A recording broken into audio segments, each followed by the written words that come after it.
GP percentage is the percentage difference between the average cost of a product and the sale price after VAT has been taken off. So it is essentially the percentage profit of a sale.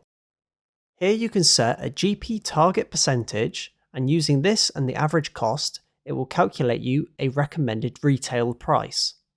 Here, with an average cost of £1.50 and a 40% GP target, the recommended price was £3. It will also show you the actual GP percentage, which for me at £4 is 55%.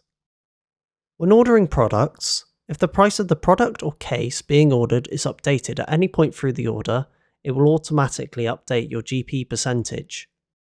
As you can see here, I have changed the case cost from £36 to £38.